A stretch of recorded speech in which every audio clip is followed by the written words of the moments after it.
Greetings, Guardians. With the final shape on the horizon, I figured it'd be a good time to discuss what is actually going away with its arrival. All the current seasonal content, from Season of Defiance to Season of the Wish, will be going away. The Pantheon activity from the Into the Light update will be going away. Same with the Hall of Champions location and the ability to obtain the Super Black shader and to focus the weapons from Into the Light. And light level will be increasing with the Final Shapes edition. It is important to note that the Onslaught game mode will not be going away, but the drops from the activity will be completely random. So if you want a specific weapon with a specific role, now's the time to do it. And I believe the shiny version of the weapons will also be unobtainable, but I'm not 100% certain about that. With only 2 weeks remaining before the final shape, there's not enough time to go for every single thing that you want, so I wanted to make a list of what I believe is the most important to farm for, and what is the least important activities to complete. And we're going to walk through this just so that I can explain why I think these things are important and why I think these things are less important. And hopefully you learn something, or you decide, hey, I'm going to go get the Edge Transit with the God roll. First and foremost, I think the Edge Transit and other Into the Light weapons are 100% the number one priority for farming. In the case of Edge Transit, it has some of the best possible perk combinations for heavy grenade launchers, and heavy grenade launchers have been getting a lot of buffs recently.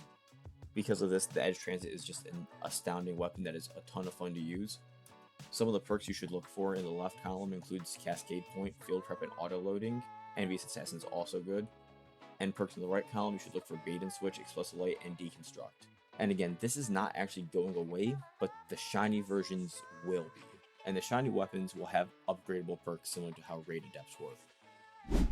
The second most important thing to farm right now would be the coil and the seasonal weapons.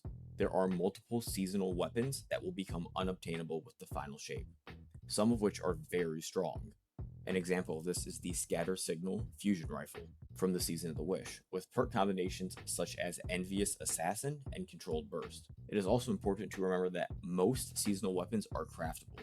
This means that the weapons can perform at a higher level due to the ability to have enhanced perks and be customized to your personal preference.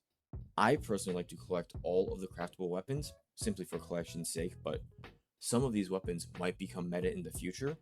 For example, if a seasonal artifact is particle deconstruction, fusion rifles will be extremely strong, and then a weapon such as Scatter Signal will become even stronger. The second activity that I'm discussing here is the coil.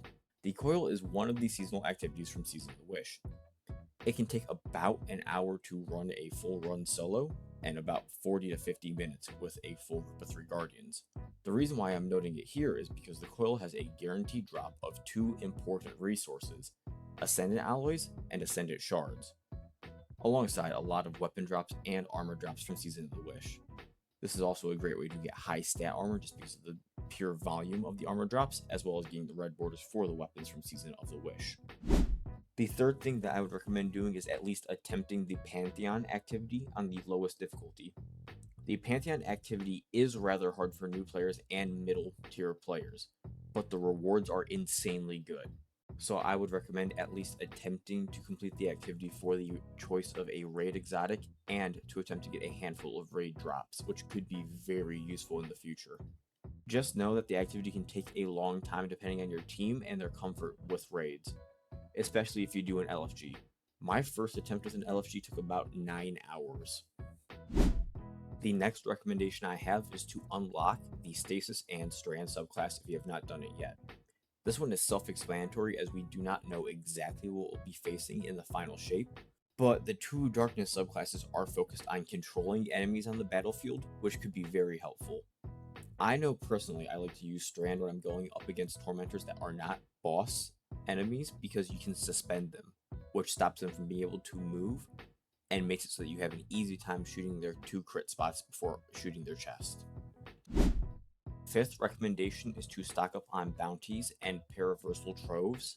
I know you may have not ever heard the term paraversal trove if you haven't played Years of Eternity, but it is a box that you can collect by doing bounties for Star Horse. Both of these will help you reach the powerful cap faster in the final shape, and will give you a large boost in XP for the seasonal artifact. Or, well, I guess it's Echo Artifact now, or something else since it's no longer called Seasons. But the point still stands that it will give you a head start which will help make the content easier.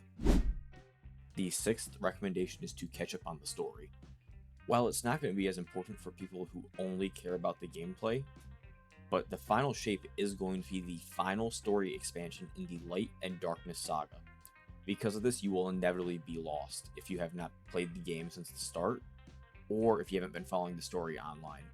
I personally joined during Season of the Lost, so I have very little clue about what's going on.